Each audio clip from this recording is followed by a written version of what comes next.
Bonjour tout le monde. Voilà, dans cette partie, c'est une suite de la manipulation des triggers qu'on avait fait auparavant.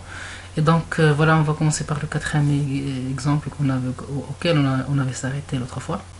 Donc, on va essayer de créer un trigger qui affiche lors d'une mise à jour, ou une suppression ou bien insertion dans la table employée, la valeur du salaire avant et après modification. Bien sûr, il va calculer la différence entre l'ancienne et la nouvelle valeur modifiée.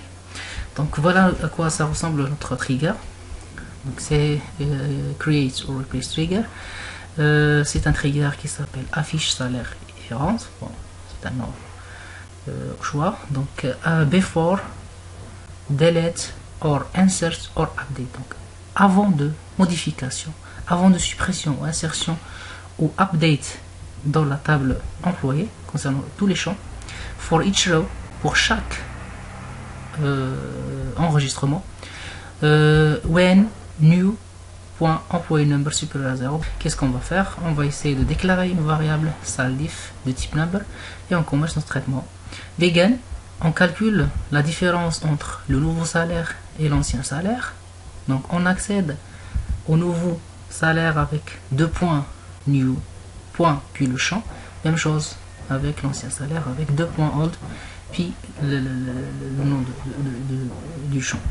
Et voilà, donc on affiche salaire avant modification, c'est old.salaire, et salaire après modification, c'est new dot ou bien point salaire, et on affiche la différence entre les deux qu'on vient de calculer ici. Voilà, donc ça c'est un trigger qui permet de se déclencher automatiquement lors d'une modification quelconque, que ce soit insertion ou insertion ou bien suppression ou bien mise à jour. Voilà, donc on va essayer de compiler notre trigger.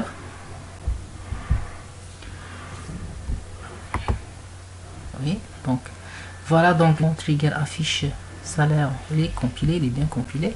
Et donc on peut maintenant faire n'importe quelle action qui modifie le salaire. Donc on va essayer de mettre à jour, on doit appliquer une mise à jour, update employé, donc voilà, set salaire. Donc on va essayer de modifier le salaire par exemple d'un employé égale le salaire multiplié par, ou bien on va carrément mettre un nouveau salaire 5000 pour l'employé numéro égal, donc on va voir l'employé numéro 22 qu'on vient d'insérer. Ok, donc voilà, donc qu'est-ce qu'il a fait? Une ligne mise à jour, salaire, ancien salaire il était 2200 et donc le nouveau salaire c'est 5000 et donc la différence c'est 2800.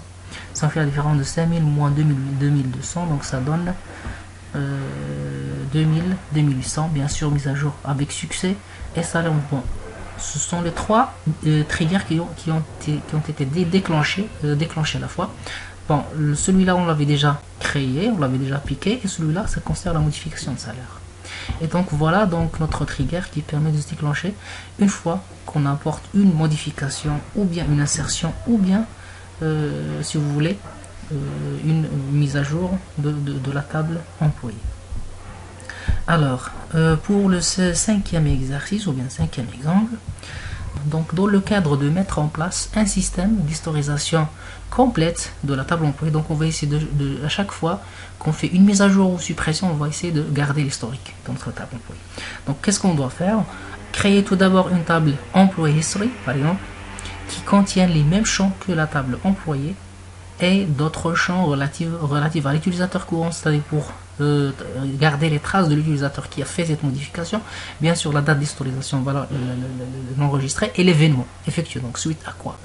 Alors là on se limite d'utiliser juste les deux événements plutôt, delete et update. Donc à chaque fois on va spécifier quel événement on a effectué, et puis la table contiendra la version, bien les versions antérieures quand on a des données de la table employée. Voilà, donc c'est une façon dont on peut historiser un peu le contenu de notre table. Alors qu'est-ce qu'on doit faire? Tout d'abord on doit créer la table la table employé history, donc voilà, donc le script de création, en ajoutant à cette table date d'historisation du type date, et puis le user, l'utilisateur courant de type varchar, et puis l'événement, l'historisation, suite à quoi? Suite à un delete ou bien un update.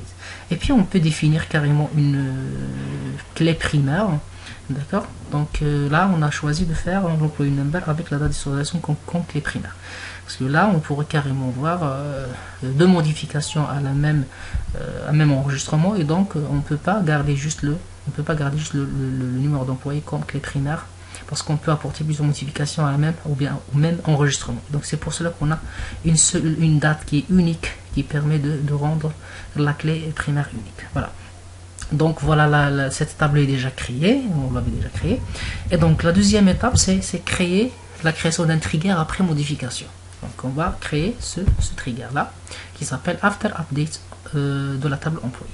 Voilà, donc la syntaxe, c'est after update to ou bien on la table employé for each row. Pour chaque enregistrement, qu'est-ce qu'il va faire? Donc il va insérer dans la table qu'on vient de créer. Qu'est-ce qu'il va insérer? Donc les différents champs qu'on a, donc tous les champs de la table employée, et aussi les trois champs là qu'on doit insérer automatiquement. Alors voilà comment insérer. Donc les valeurs, on peut les accéder via la clause add, donc .add, puis on cite tous les champs qu'on a, et on ajoute quoi? On ajoute le date system, c'est-à-dire pour la date d'historisation, donc c'est la date actuelle, le user, c'est-à-dire l'utilisateur courant, et puis l'événement. On va essayer de spécifier s'il s'agit d'un update. Et donc voilà, donc on peut compiler notre trigger.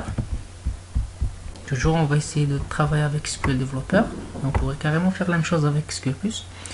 Voilà, donc on compile notre trigger, il est bien compilé, d'accord. Donc on peut maintenant faire un test si vous voulez.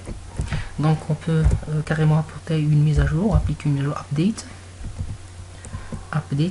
à la table employée. Qu'est-ce qu'on va faire?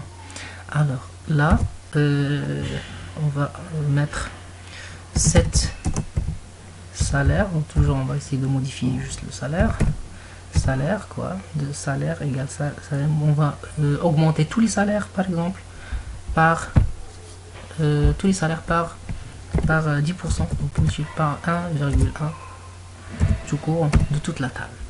Et donc c'est une modification globale de la table. On va essayer de voir. Voilà, donc là on a déclenché plusieurs triggers. Donc voilà, donc il a appliqué la modification sur tous les enregistrements en appliquant ici, en calculant la différence entre le nouveau salaire et l'ancien salaire. Et ça nous intéresse pas maintenant. Ce qui nous intéresse maintenant, c'est la table d'historisation. Donc on va essayer de voir maintenant le contenu. C'est select employé étoile from employé history. Voilà, donc elle est là, pardon. Ok, donc on va essayer de voir le contenu de la table. Voilà, donc là, qu'est-ce qu'il a fait? Donc il a fait des mises à jour au niveau du salaire, et il a affiché quoi? La date de modification le 21/4/2020. Voilà, donc c'est la date système, et puis l'utilisateur, qui est l'utilisateur qui a fait cette modification, et puis l'événement c'est quoi? C'est suite à un update. Voilà, donc ça c'est le contenu de la table d'historisation. Donc on a fait une modification à tous les champs. Voilà, donc ça c'est la première étape. La deuxième étape, c'est créer un autre trigger qui fait la même chose, mais cette fois-ci en utilisant quoi? En utilisant un événement, c'est delete. Donc c'est after delete on employé, et on garde la même structure, bien sûr, et on enregistre les mêmes champs. Sauf que là, on va spécifier qu'il s'agit d'un delete. Et donc on va essayer de compiler notre trigger. Voilà, donc on garde les valeurs nulles. Voilà, donc voilà, il est compilé, et donc on garde, si vous voulez, une mise à jour. Si vous voulez, on apporte une mise à jour,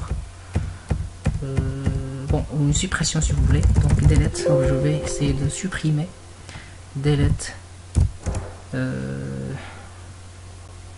voilà, delete from, si vous voulez, la table employée, where, on va essayer de supprimer un essai, plutôt un employé, where, employé, number égal, bon, on va supprimer celui qui a le numéro 22. On compile, voilà, une ligne supprimée, c'est bon. Et alors, si on reconsulte le contenu de la table, donc c'est select étoile, pardon, select étoile from employé history, donc on va trouver qu'il a ajouté, il doit normalement ajouter un autre événement de type delete à la fin de la table. Voilà, donc il est là, donc il a ajouté un autre événement de suppression concernant l'utilisateur numéro 22, et donc toujours par le même utilisateur et à la même date qui est la date système, et puis l'événement delete. Voilà donc comment créer un peu les deux triggers concernant une mise à jour et une suppression. Merci pour votre attention et à la prochaine vidéo, Inch'Allah.